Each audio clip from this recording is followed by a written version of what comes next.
Hello students, नमस्कार। आज हम शुरू कर रहे हैं हमारा 5th number chapter, let's play games. आओ खेल खेलें। वेरियस टाइप ऑफ गेम्स, अलग अलग प्रकार के गेम्स हम हमारे घरों में अड़ोस पड़ोस में खेले जा रहे हैं। In Rajasthan many games are played differently in different parts of the state. कि राजस्थान के अंदर बहुत सारे गेम प्ले किए जाते हैं अलग अलग तरीकों से, अलग अलग पार्ट्स में राजस्थान के। मारदड़ी, सितोलिया, गिल्ली डंडा, छुपा छुपी, पकड़ा पकड़ाई, extra are some traditional games which can be played with minimum instruments. Mardadi, Sitoliya, gilli danda, छुपा छुपी, पकड़न पकड़ाई, ये कुछ ऐसे ट्रेडिशनल मीन्स पुराने जो पहले टाइम में लोग खेलते थे वो प्ले किए जाते थे। मिनिमम इंस्ट्रूमेंट्स, बहुत ज़्यादा इनके अंदर उपकरणों की या चीज़ों की ज़रूरत नहीं पड़ती थी खेलने के लिए। Kids enjoy playing indoor games like charbhar, chaupar, singh bakri, ashtachanga extra in the home premises. कि घर में चबूतरे में आप खेलना चाहो तो खेल सकते हो, जैसे इंडोर गेम चरभर, चौपड़, सिंह बकरी, अष्टाचंगा, ये सब गेम हम घरों में खेलते थे। Games are also organized on festivals such as on the occasion of Makar Sankranti, Sitoliya in Mewar, kite flying in Wagad, Marwar and Dhundhar extra. कि गेम्स ऑर्गेनाइज किए जाते हैं त्योहारों पर भी, फेस्टिवल्स पर भी, जैसे कि मकर संक्रांति के ओकेजन पर सितोलिया मेवाड़ के अंदर खेला जाता है, काइट फ्लाइंग वागड़ में, मारवाड़ में और ढूंढाड़ में, ऐसे आदि एरियो के अंदर, आदि क्षेत्रों में क्या होता है, सितोलिया या काइट फ्लाइंग किया जाता है। अब think and answer the following question, which games are played in your village और सिटी। आपके गांव में या शहर में कौन सा गेम ज़्यादा खेला जाता है, तो आप वो लिख सकते हो। Which game do you like to play, आपको कौन सा गेम अच्छा लगता है प्लेइंग करने में। Discuss and try to know which games the elderly person in your home neighbour have played during their childhood. और अपने बड़ों से बात करके देखो, पता करो कि बचपन में वो क्या क्या कौन कौन से गेम खेलते थे। यहाँ पे कुछ गेम्स दिए गए हैं, इन गेम्स के आपको नाम अब वो पिक्चर्स में आपको बताने हैं। In kabaddi how many players are there in one team, एक टीम की में के अंदर, कबड्डी की एक टीम में कितने प्लेयर होते हैं। Which games are played in open ground, open ground में कौन से खेल सकते हो। Which games are played in a room या फिर कवर्ड स्पेस, यानी एक आंगन में कह दो, एक रूम में कह दो, या ऊपर से छत लगा के हॉल बना के एक, वहां पे कौन कौन से गेम खेले जा सकते हैं। तो ये आपके लिए सारे क्वेश्चंस बहुत ईजी हैं, आप फाइंड कर सकते हो खुद। When more than one player play together, mutual coordination is generated and this helps in developing the sportsman spirit। कि जब एक से ज़्यादा प्लेयर एक दूसरे के साथ मिलकर खेलते हैं तो जो उनके बीच में म्यूचुअल कोऑर्डिनेशन का मतलब आपसी मेल भाव बढ़ता है, जनरेट होता है, उससे हेल्प मिलती है स्पोर्ट्समैन स्पिरिट पैदा करने की, खेल भावना पैदा करने में। The games that are played in open ground are called outdoor games. वो गेम जो ओपन ग्राउंड में खेले जाते हैं उन्हें आउटडोर गेम बोला जाता है। And the games that are played in the rooms are called indoor games. Nowadays kabaddi is become very popular after its matches are telecasted on Doordarshan. कि आजकल कबड्डी बहुत ज़्यादा पॉपुलर हो रही है, कारण इसका ये रहा कि दूरदर्शन के ऊपर जब से कबड्डी के मैच आ रहे हैं तब से। Now children play kabaddi in every society and on streets. आजकल बच्चे गलियों में या किसी भी सोसाइटी में बैठ के मिलकर कबड्डी खेलते हैं। We can also see them playing cricket in some places. हम देखते हैं कि कुछ बच्चे क्रिकेट भी खेलते हैं। A large ground is required to play cricket but children play cricket in empty plots. कि क्रिकेट खेलने के लिए बहुत बड़ा ग्राउंड चाहिए, लेकिन जो बच्चे हैं वो कहाँ खेलते हैं, खाली पड़े प्लॉट्स के अंदर।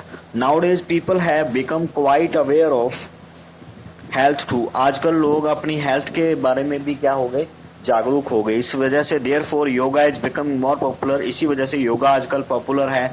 कम let's know something about yoga too. चलो हम योगा के बारे में भी कुछ पता करते हैं। योगासना, कि योगा के बहुत सारे आसन होते हैं।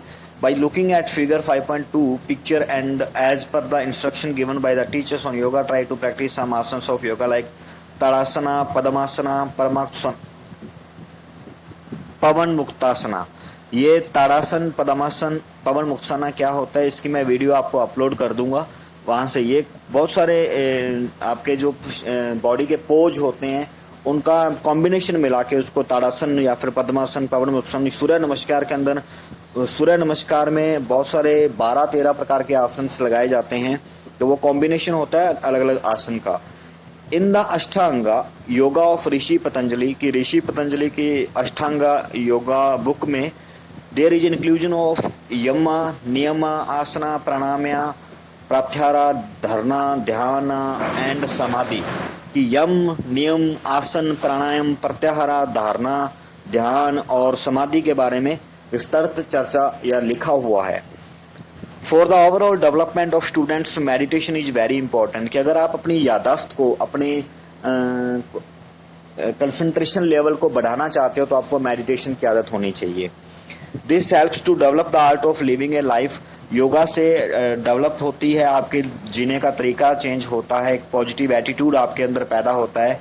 ए पॉजिटिव एटीट्यूड का मतलब कि सकारात्मक सोच आपकी होती है टुवार्ड्स द डेवलप्स की, विकसित होने में।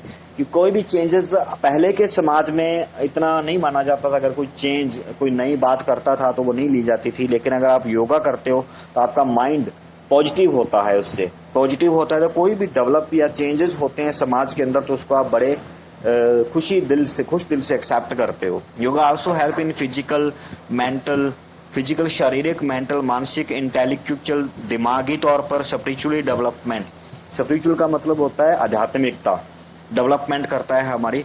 Points for discussion, how do you feel doing योगासना after the prayer in assembly. जैसे हम असेंबली में योगा करते थे तो आपको क्या महसूस होता है? रिलैक्स महसूस होता है, शांति महसूस होती है, आप ताज़ा महसूस करते हो जब आप योगा करते हो। तो if you have any experiences regarding yoga education then narrate them in the class. अगर आपको किस योगा के एजुकेशन के बारे में पता है तो आप उसको डिस्कस कर सकते हो अपनी क्लास में अपने फ्रेंड्स के साथ।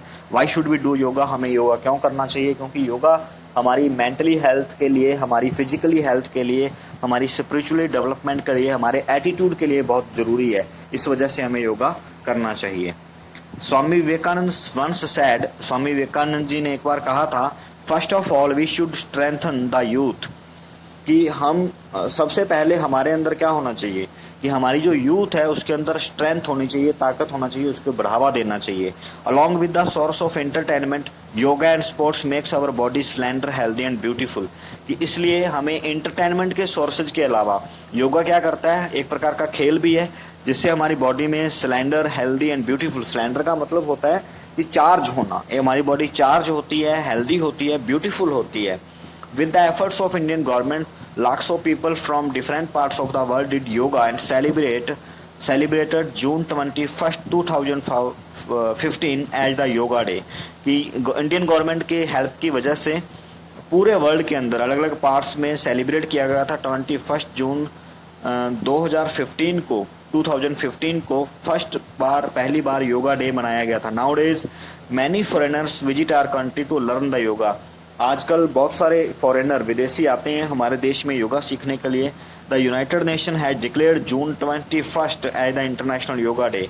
और जो यूनाइटेड नेशन थे, संयुक्त राष्ट्र संघ था, उसने क्या किया, पूरे 21 जून को इंटरनेशनल योगा डे घोषित कर दिया है। Along with the entertainment, games make us healthy and beautiful. कि जो खेल होते हैं या गेम होते हैं वो हमें एंटरटेन ही नहीं करते, हमें सुंदर भी बनाते हैं, हमें हेल्दी भी बनाते हैं। Along with physical and intellectual development, games make us disciplined। कि हमारी फिजिकल और दिमागी तौर पे हमारी डेवलपमेंट ही नहीं होती, गेम हमें डिसिप्लिन भी सिखाते हैं, संतुलित। कैसे अगर संतुलित होते हो तो आप आउट हो जाते हो, या तो वो बताता है हमें कि हमें डिसिप्लिन में रहना चाहिए हमारे जीवन में भी। Encouraging a feeling of cooperation, companionship, games increase excitement and enthusiasm। कि हमें कॉपरेशन का मतलब होता है मिलजुल कर रहना। कंपेनियनशिप मीन्स हमें एक कंपनी बना के या एक गुट के अंदर रहना सिखाता है गेम। और हमारे अंदर उत्साह और एंथुसिज्म का मतलब भी उत्साह होता है, वो बढ़ता है। Games teach us the victory, belief, struggle and make our life beautiful. खेल हमें सिखाते हैं जीतना, अपने आप पर विश्वास करना, संघर्ष करना और हमारी लाइफ को सुंदर बनाना। अब increasing in breathing rate, we have to run and jump while playing. जब हम रन करते हैं या जंप करते हैं, जब हम खेल रहे होते हैं, तो after running fast we breathe at a faster rate. हम बहुत तेजी से सांस लेना शुरू कर देते हैं। थिंग्स टू डू, अब क्या हो, sit relaxed and breathe normally. आपको आराम से बैठ जाना चाहिए और नॉर्मली सांस लेना चाहिए। Place your fingers in front of the nostril and feel the inhaled and exhaled air. अपने नाक के हॉल के पास, नाक के छेद के पास अपने फिंगर को देख रखिए, आपको पता चलेगा कि कैसे आपके नाक के अंदर हवा जा रही है और आ रही है। Now jump at your place 10 to 12 times and then feel the inhaled and exhaled air again। अब 10-15 बार जंप करिए, थोड़ी देर रनिंग करके फिर देखिए आपके नाक के पास से हवा कितनी जल्दी से बाहर आती है, कितनी जल्दी से अंदर जाती है। What did you realize in which condition that the air you have breathed is now hot and in which condition it is cold। देखो इसमें आपको पता चलेगा कि कौन सी कंडीशन में आपकी हवा जो होती है नाक के अंदर जाने वाली या बाहर आने वाली वो ठंडी होती है, गर्म होती है। जब आप आराम से बैठे हो तो आपके अंदर जाने वाली हवा या बाहर आने वाली हवा क्या होती है, बिल्कुल ठंडी। जब आप जंप कर रहे हो, रनिंग कर रहे हो, तो अब आपकी जो सांसें होती हैं वो गर्म हो जाती हैं। Blow the air from your mouth 3 to 4 times in an empty glass और on the mirror and observe what happens. कि अपने मुंह से हवा को ब्लो करिए, ब्लो का मतलब फूंक मारिए, और एम्प्टी खाली कांच के ग्लास पे या फिर मिरर पे आपको क्या महसूस होता है, क्या देखते हो। You must have seen that sometimes the glass and mirror surface becomes blurred. Blurred का मतलब धुंधला होना। कि कई बार क्या होता है कि जब हम फूंक मारते हैं या फूंक हवा अपने मुंह से ब्लो करवाते हैं तो जो शीशे के ऊपर एक मॉइस्चर सा जमा हो जाता है। This is because there is moisture in our breath. क्योंकि हमारी जो ब्रीथ है, हमारी जो सांस है, उसमें क्या होता है, मॉइस्चर होता है, नमी होता है, विच कंडेंस, जो कि इकट्ठा हो जाती है ऑन द कूल सरफेस, और ठंडी जगह पे वो। जैसे देखो धुंध हमें दिखती है, सर्दियों में क्यों दिखती है, पानी तो ऑलरेडी क्या होता है एनवायरनमेंट के अंदर होता ही है, लेकिन वो भाप पानी का पता कैसे चलता है कि एनवायरनमेंट में पानी है। आप ठंडे गिलास का पानी भर के रख दीजिए, उसके चारों ओर बाहर भी पानी आ जाता है, तो वो ऐसा तो नहीं है कि गिलास का पानी बाहर आ गया, नहीं। जो एनवायरनमेंट का पानी होता है, जो हवा उस गिलास के साथ टच करती है, वो पानी क्या हो जाता है, कंडेंस हो जाता है, ठंडा होके कंडेंस हो जाता है। जब वो ठंडा होके कंडेंस का मतलब घना होना, इकट्ठा होता है, तो हमें वो दिखने लगता है। इसी प्रकार जब सर्दियों में धुंध आती है, तो धुंध क्यों दिखती है हमें सर्दियों में, क्योंकि सर्दियों में उतना ड्राई नहीं हो पाता, उतना पानी सूख नहीं पाता, तो पानी वो कंडेंस हो जाता है, जिस वजह से वो धुंध के रूप में हमें दिखाई देना शुरू कर देता है। तो पानी हमेशा होता है, तो मॉइस्चर हमारी ब्रीथ में होता है और वो कंडेंस होता है ठंडी जगह पे, इसीलिए ठंड के अंदर हमें धुंध दिखती है, ठंडी जगह में पानी कंडेंस हो जाता है। We can do many activities by blowing air from our mouth. हम बहुत सारे काम कर सकते हैं हवा अपने मुंह से ब्लो करवा के या फूंक मारकर, जैसे बांसुरी बजाना, गुब्बारे फुलाना, सिटी बजाना, है ना। Whether fire can be lit up higher by blowing the air from our mouth. कि देखो हम जब किसी दिए के ऊपर या किसी मोमबत्ती के ऊपर अपने ब्लो करवाते हैं हवा को, तो वो भी क्या हो जाती है, हायर हो जाती है, थोड़ी ऊपर उठ जाती है। Whether fire can be stopped by blowing the air from the mouth. और जब कभी कभार जब हम ज़्यादा, जैसे थोड़ा छोटा दिया है, तो वो क्या करती है, वो बुझ भी जाता है दिया।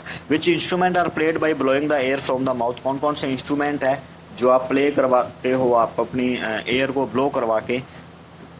तो यहाँ पे कुछ थिंग्स टू डू करने की चीज़ें आपको बताई गई हैं, तो आप खुद कर सकते हो। कि take an empty thread reel and close one of its side by sticking a paper on it. Now make a small hole at the closed end. Place the seed of munj, sweet or can plant sarkanda on the hole and blow air from the opened air. Observe what happens. कि एक प्रकार की सीटी बजाना, कागज से आप सीटी बना सकते हो, धागे से। सीट रिलैक्स्ड एंड ब्रीथ, आराम से बैठिए, सांस लीजिए। Watch in the clock and not your breathing rate in 1 minute. देखिए आप 1 मिनट में कितनी बार सांस लेते हैं, और इसी प्रोसेस को आप बढ़ाइए दूसरे स्टूडेंट्स के साथ। कौन कितना, एक बच्चा होता है वो ज़्यादा टाइम सांस लेता है, और एक आदमी है वो थोड़ा कम बार। In your school play ground run by taking 2-3 rounds. Now note the time and count your breathing rate. अब ग्राउंड के अंदर जब दौड़ लगा के आओगे तो आपकी जो ब्रीथिंग रेट होती है वो क्या हो जाती है, बढ़ जाती है, यानी कि जो सांस लेने की गति होती है। एक हेल्दी पर्सन होता है वो 15 से 20 बार या 25 बार मैक्सिमम बार सांस लेता है 1 मिनट के अंदर। But we run, play on, walk fast, it's our breathing rate increases. जब हम रन कर रहे हैं या कोई काम कर रहे हैं तो उससे हमारी ब्रीथिंग रेट क्या हो जाती है, बढ़ जाती है। With a measuring tape, measure your chest size. Now forcefully inhale air and ask your friend to measure your chest. अब देखो अगर कैसे हवा जब आपके अंदर जाती है तो आपकी छाती फूल जाती है, और जब आप हवा बाहर छोड़ते हो तो आपकी जो छाती होती है वो सनक हो जाती है, सिकुड़ जाती है। तो इससे भी आप ट्रैक कर सकते हो। At the end, sing the following lines in rhymes with your classmates. कि games make us energetic. Game हमें फुर्तीला बनाता है। Games make us healthy and beautiful, स्वस्थ और सुंदर बनाता है। Games teach us to be skillful, हमारे अंदर स्किल भरता है। Games do not discriminate, games develop brotherhood. ये आपका लेसन आपका कंप्लीट है। यहाँ पे कुछ नाम दिए गए हैं मशहूर खिलाड़ियों के। स्विमिंग के अंदर भारत की भक्ति शर्मा, इन आर्करी धनुष, तीरंदाजी में आप कह दीजिए लिम्बाराम, इन बॉक्सिंग में मैरी कॉम, क्रिकेट में Sachin Tendulkar. Of game mention about in which games are you interested discuss. तो ये आपका लेसन कंप्लीट है। इसके क्वेश्चन आंसर मैं आपको आज ही शाम तक भेजता हूँ। Thank you.